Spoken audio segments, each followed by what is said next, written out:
Last month, President Donald Trump caused a minor stir in his speech on Iran policy by discussing that regime's connection to al-Qaeda. He said Iranian proxies provided training to al-Qaeda operatives involved in the 1998 bombing of U.S. embassies in Kenya and Tanzania.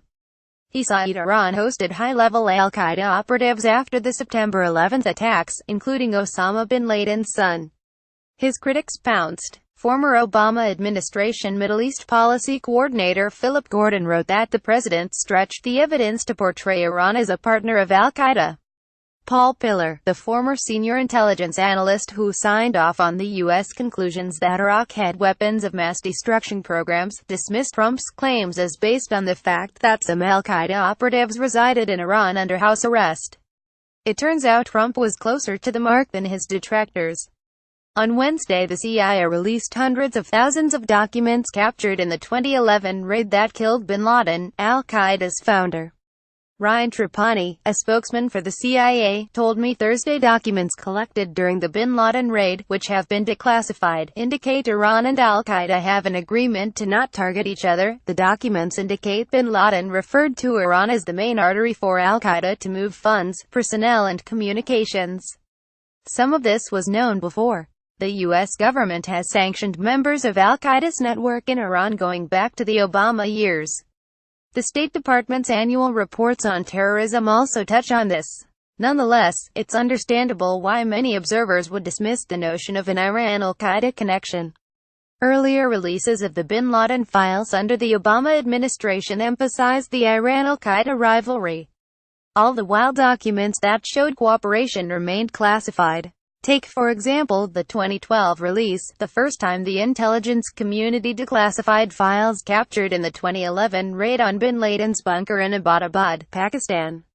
Those documents publicized al-Qaeda's tense negotiations with Iran to return members of bin Laden's family, following al-Qaeda's taking an Iranian diplomat as hostage.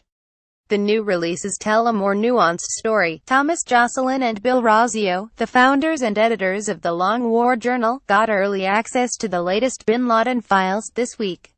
They say the latest information shows two wary rivals, willing to cooperate against America. They focus on a 19-page document from a senior al-Qaeda operative that gives an early history of the relationship. It began on friendly terms in the late 1990s. They write that the author of the document, who is not named but appears to be well connected, explains that Iran offered some Saudi brothers in al-Qaeda everything they needed, including money, arms and training in Hezbollah camps in Lebanon, in exchange for striking American interests in Saudi Arabia and the Gulf. Iranian intelligence facilitated the travel of some operatives with visas, while sheltering others. Like most deals between thugs, the relationship at times soured. Al-Qaeda operatives, for example, wrote a letter to Iran's supreme leader, Ali Khamenei, demanding he release members of their operatives' families. The Iranians too considered in 2003 a possible deal with the U.S., offering up some al-Qaeda operatives in exchange for members of the People's Mujahideen, an anti-Iranian group supported by the not yet deposed Iraqi tyrant, Saddam Hussein. Nothing ever came of the offer. The 19-page document says that an al-Qaeda operative named Abu Hafs al-Mauritani negotiated the arrangement for some al-Qaeda operatives to enjoy safe haven in Iran after the fall of the Taliban in 2001 in Afghanistan following the September 11 attacks. Most of al-Qaeda's leadership fled to Pakistan, but bin Laden's and his deputies' wives and children went to Iran, along with a handful of others. Initially, the deal required Iran's al-Qaeda guests to keep a low profile. They did not keep their end of the bargain though, according to the document. The author says al-Qaeda's operatives began using cell phones, which the Iranian regime prohibited on the grounds that the U.S. would find out about it. According to a rough translation of the document shared with me by Jocelyn, they began to buy cars and they began to move the way they like and gathering with people, and relationships with Sunnis in the city and other places, the 19-page document says.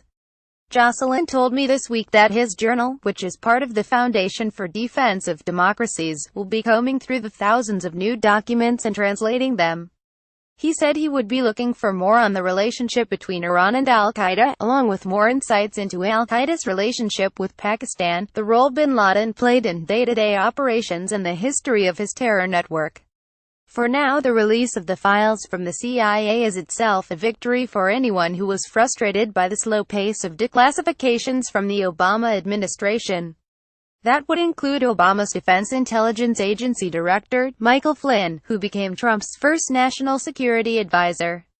He wrote in his book about the bin Laden documents and said there was ample evidence of al-Qaeda Iranian cooperation against the U.S. Representative Devin Nunes, the Republican chairman of the House Intelligence Committee, has also pressed the government to declassify the documents, going so far as to require the document release in the bills that authorize spending for the intelligence agencies. Current and former Trump administration officials tell me the declassification of the documents was a priority for the new president's team. The former senior director for intelligence at the National Security Council, Ezra Cohen Watnick, pressed the CIA and the Office of the Director of National Intelligence to declassify the bin Laden documents. He met with resistance because translations, vetting the documents and providing official analysis would sap resources from higher priorities, according to these current and former officials. In the end, the CIA released most of the documents on Wednesday without translations and analysis, in hard-to-download zip files. In the coming days and weeks, outside analysts and experts will be able to see for themselves the extent of Iran's cooperation with al-Qaeda. What's already emerging, though, is a more complex relationship than ideologues on either side of this issue would care to admit. Al-Qaeda and Iran were not exactly allies. They were not enemies either. This column does not necessarily reflect the opinion of the editorial board or Bloomberg LP and its owners. To contact the author of this story, Eli Lake at lake1@bloomberg.net, or contact the editor responsible for this story, Philip Gray at philipgray@bloomberg.net.